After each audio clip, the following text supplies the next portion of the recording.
कार्तिक मास महात्म्य 25वां अध्याय।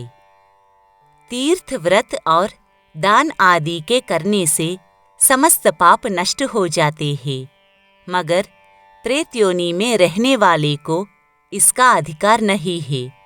तुम्हारे दुख को देखकर मैं अत्यंत दुखी हूँ और तुम्हारा दुख दूर किए बिना मुझे संतोष नहीं होता। तुम्हारे पाप बड़े भारी हैं, क्योंकि यह तीनों योनियाँ बहुत बड़े पाप करने वालों को ही प्राप्त होती है, और प्रेत योनि तो थोड़े पुण्य से नष्ट भी नहीं हो सकती।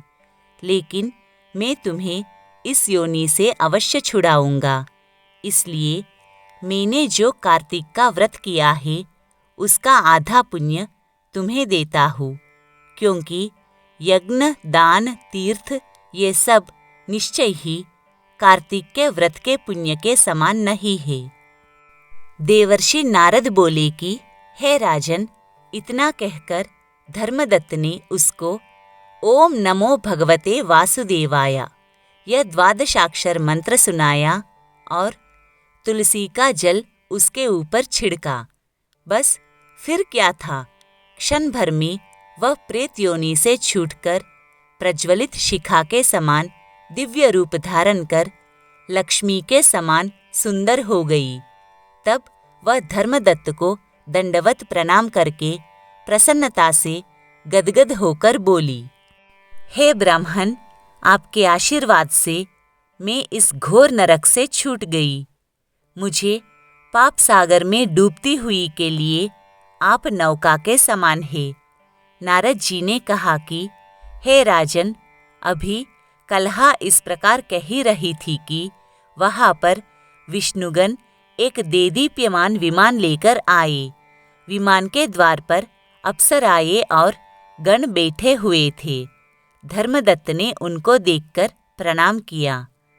पुण्यशील और सुशील नामक भगवान विष्णु के गणों ने धर्मदत्त को अपने हाथों से ऊपर उठाकर उसका अभिनंदन करके कहा कि हे द्विजश्रेष्ठ, आप धन्य हैं, जो सदा भगवान विष्णु के व्रत, कथा और सेवा में लगे रहते हैं।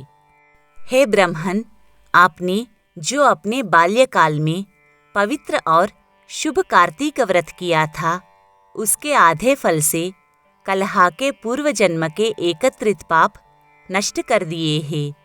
यही नहीं, आपकी कृपा से उसके सैकड़ों जन्मों के पाप नष्ट हो गए हैं। आपके जागरण आदि करने से पुण्य प्रभाव से आकाश मंडल से यह विमान आया है।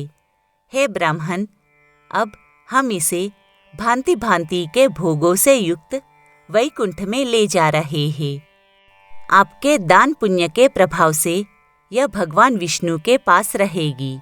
आप भी इस जन्म के बाद अपनी दोनों स्त्रियों सहित वैकुंठ में विष्णु जी के पास रहोगे और मुक्ति प्राप्त करोगे। हे दयासागर, वह मनुष्य धन्य है और जन्म उन्हीं का फलीभूत है जिन्होंने तुम्हारी तरह विष्णु जी की भक्ति की है, क्योंकि भगवान विष्णु अपने भक्तों को भला क्या नहीं देते। जिन्होंने प्राचीन काल में उत्तानपाद के पुत्र को ध्रुव पर पहुंचाया, जिसके सुमिरन मात्र से प्राणियों को मुक्ति हो जाती है। प्राचीन काल में विष्णु जी केवल अपने नाम के स्मरण से ही आप द्वारा पकड़े हुए हाथी को हस्ती योनि से मुक्त करके जय नाम देकर अपना पार्षद बना लिया।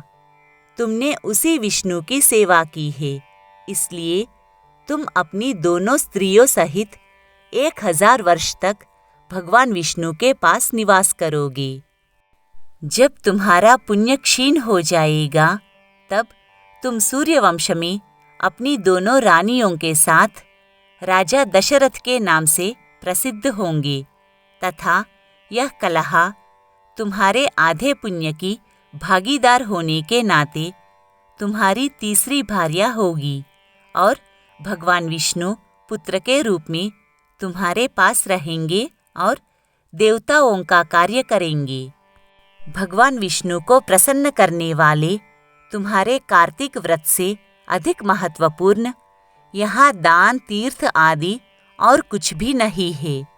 हे दयासागर, तुम धन्य हो, क्योंकि तुमने जगत गुरु भगवान विष्णु को प्रसन्न करने के लिए कार्तिक मास का व्रत किया है, जिसके आधे पुण्य के फल की भागीदार कलहा है।